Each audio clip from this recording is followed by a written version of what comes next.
Islamic live media BD, হক্কানি আলেমদের ওয়াজের মহাভান্ডার।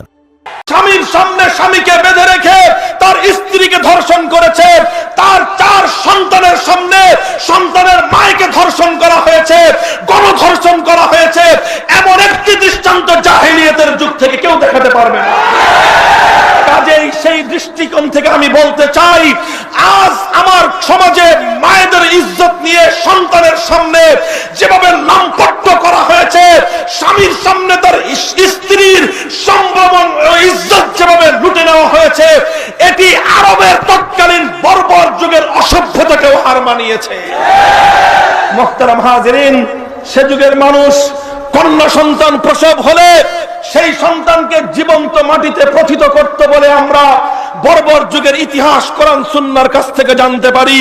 কিন্তু সে যুগের বর্বর মানুষ কোন মায়ের গর্ভে সন্তানকে গর্ভে থাকা অবস্থায় তার উপর আঘাত করেছে, তাকে তীর বল্লম মেরে মায়ের গর্ভে তাকে হত্যা করেছে বলে দৃষ্টান্ত খুঁজে পাওয়া যায় না। আজ আমরা এমন এক বর্বর এবং অসভ্য যুগে বসবাস করি, যে যুগে মায়ের গর্ভে থাকা অবস্থায় সন্তানকে গুলিবিদ্ধ হতে হয়। সেই জাহেলিয়াতের যুগের অনেক নির্মমতার কথা আমরা জানি, সেই জাহেলিয়াতের যুগের অনেক বর্বরতার কথা আমরা জানি। আমরা জানি সেই জাহেলিয়াতের যুগে নারী জাতির ইজ্জত এবং সম্ভ্রম বলতে কিছু ছিল না। নারীরা সে যুগে ভোগের পণ্যে পরিণত হয়েছিল। মানুষ নারীদের ইজ্জত নিয়ে ছিনিমিনি খেলত।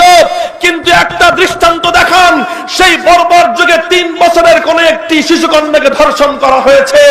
একটি দৃষ্টান্ত উপস্থাপন করুন, সে যুগে 5 বছরের নিষ্পাপ একটি কন্যা সন্তানকে ধর্ষণ করা হয়েছে।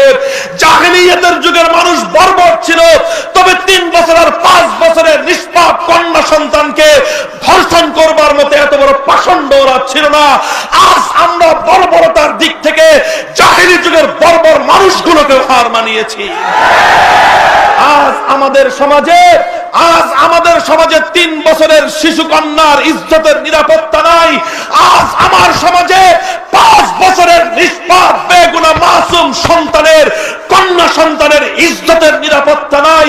যেই সমাজ 3 এবং 5 বছরের কন্যা সন্তানের ইজ্জতের নিরাপত্তা দিতে জানে না, সেই সমাজের লাল নীল বাতির ঝলকে যতই উজ্জ্বলতা দেখা যাক না কেন, সেই সমাজকে আমি বর্বর সমাজ বলতে চাই।